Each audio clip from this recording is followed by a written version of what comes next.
النهاردة معانا فكرتين: الشميز المعتاد، القطن الطري، وكمان الفكرة دي هنعملها مع بعض. السلام عليكم ورحمة الله وبركاته. ازيكم؟ عاملين ايه؟ يا رب تكونوا بخير. النهاردة معانا فكرة جديدة حبيت اشاركها معاكم. اول مرة تشوفوني، انا تقى بقدم محتوى عن اعادة التدوير والافكار البسيطة، ولايك وشير لو عجبكم الفيديو، ويلا بينا نبدأ. اول حاجة هنا التيشيرت ده معانا، والجزء بتاع الدانتيل اللي موجود معانا ده. الاتنين دول مع بعض ممكن ندخلهم في بعض ونعمل منهم دريس بنوتة جميل جدا. بس احنا عندنا هنا زي ما اتفقنا دايما في اعادة التدوير ان احنا القماشة بنمشي على هواها والمستوى اللي هي ممكن تقدمه لنا. ظهر التيشيرت ده هو الحاجة الافضل قطعة موجودة فيه، فخدنا ظهر التيشيرت ان احنا نعمله الجزء العلوي للدريس، والجزء الامامي للتيشيرت هنعمله بطانة للدانتيل اللي موجودة في اسفل الدريس، بحيث ان اللون طبعا بتاع البطانة يكون متناسب مع اللون العلوي للدريس. وفي نفس الوقت هنا التيشيرت ده يعتبر هو متهالك جدا في اجزاء معينة منه، الا ان احنا استغلينا كل جزء فيه، يعتبر هو ما ترماش منه اي حاجة تانية خالص. لان طبعا احنا زي ما اتفقنا ان الجزء الامامي منه كان متهالك شوية، بس هو تحت الدانتيل اللي موجود ده كان مش باين طبعا، وفي نفس الوقت كان مدي مظهر جميل.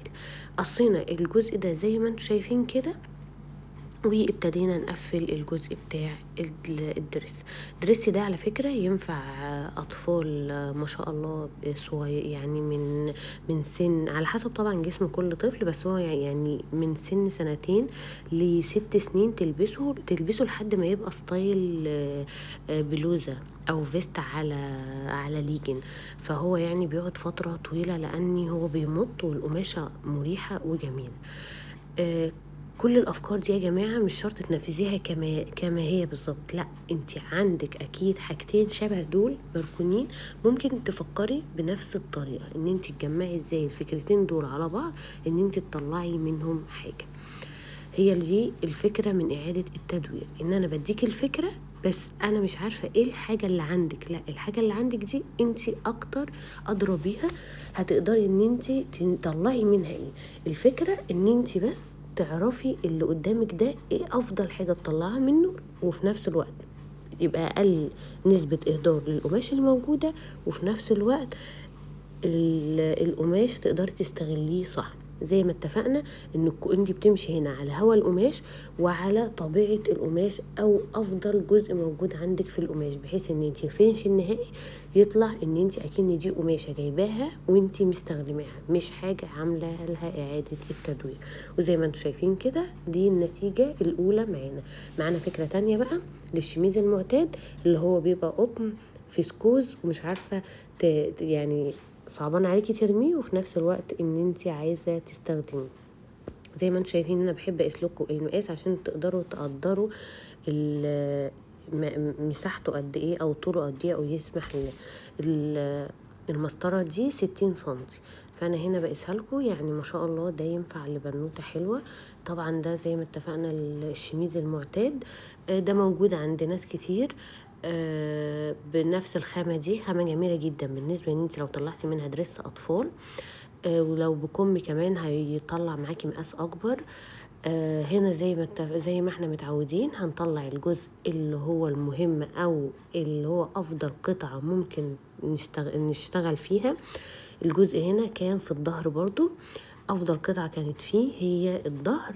ابتدينا ان احنا نشتغل عليها، ان احنا نعمل منها الجزء الاساسي من الفستان، وهو الجزء السفلي، لانه بيبقى اكبر واطول. وبحيث ان هي الجزء اللي تحت ده بيتحكم لنا كمان في طول الفستان، يعني الفستان هيبقى طويل قد ايه او يلبس لحد قد ايه. فده طبعا بيتحدد منه برضو ان الفستان يبقى مرتاح برضو في المقاسات.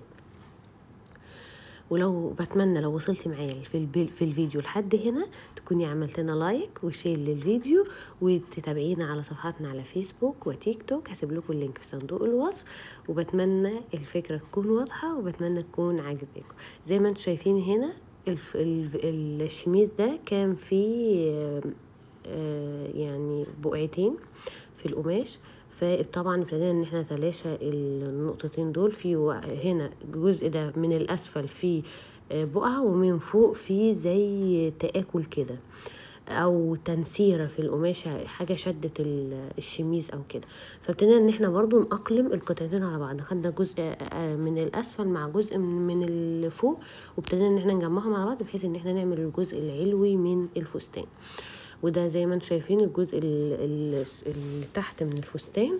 وهنبتدي ان احنا نطلع نص كم للفستان، وهو خدنا منها النص كم اللي كان في الشميز استخدمناه لنفس الدرس.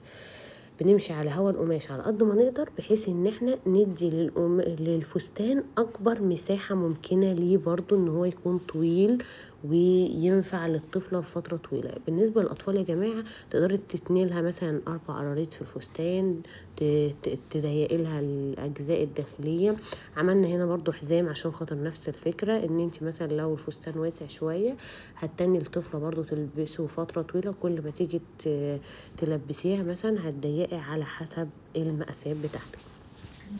وزي ما انتم شايفين هنا هنبتدي نقص الجزء العلوي للفستان بكل سهولة. زي ما احنا متفقين ان احنا ممكن نجيب اي دريس مقاس البنوتة ونقيس عليه بحيث ان احنا نقدر نوصل للطول والعرض المظبوط، ونوصل لفينش برضو يكون مثالي على قدر الامكان. يا جماعة اللبس ده حتى لو الطفلة مش هتخرج بيه بس هيوفر بند كبير جدا، وهو بند اللبس البيتي، حتى ان هي تلبسه في البيت وفي الحركة وتغيير الاطفال الكتير بالنسبة للصيف. بس بعد كده هيبقى الجزء اللي فاضل هو جزء النص كم، زي ما اتفقنا هناخده من نص كم الشميز. هيبقى بنفس الفينش والتقفيل بتاعه، ونبتدي ان احنا نجمع الاجزاء بتاعه النص كم، وهيبقى كده معانا الفستان يعتبر خلص. عندك مكنه هتبتدي ان انت تقفلي عليها، حاسه انت مش هتقفلي افضل حاجه ممكن تديها بس الخياط ويبتدي ان هو يقفلها لك بكل سهوله. موضوع سهل وبسيط، الفكره ان انت تعرفي ازاي تأهلي الحاجه اللي عندك وتشوفي هي محتاجه تتعمل ايه او افضل حاجه ليها هو ايه. صدقوني اعادة التدوير دي بتحيي حياة كتير جدا انت ممكن تكوني رمياها ومش مستغليها، وخصوصا القماشات اللي هي بتبقى طرية وجميلة وتصلح ان انت تلبسيها لبنوتك وتوفري بند كبير جدا من المصاريف على اللبس حتى لو لبس بيتي.